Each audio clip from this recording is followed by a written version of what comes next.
উঠতে দেখ। ছি ছি, কি অসভ্য ছেলে রে, মেয়েদের বাথরুমে উঠে বসে আছে। এই চ, হেডস্যারকে বলে দিই। কোথায়? ওই দেখেন স্যার। অসভ্য ছেলে, নাম বলছি, তারপর তো মজা দেখাচ্ছি।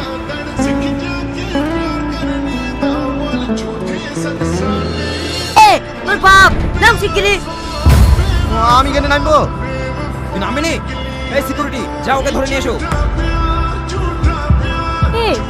এখানে এত হইচই হচ্ছে, কি ব্যাপার রে? দেখতে পাচ্ছিনি সেই বদমাইশ ছেলেটা মেয়েদের বাথরুমে ছাদে উঠে বসে আছে। কি যেন ছেলে রে, দেখি তো কাকিং কিন করছে। এখানে থাকতে হবে না, আই। আপনি হলেন গ্রামের একজন বিশিষ্ট ব্যক্তি, আমার ভাবতে অবাক লাগছে আপনার ছেলে হয়ে এরকম অসভ্যতমে কাজ করে কি করে?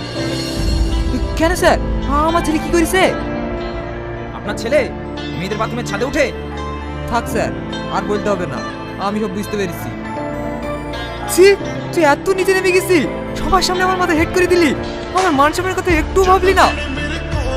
তোমার সবাই ভুল ভাবছো, আমি তেমন কিছু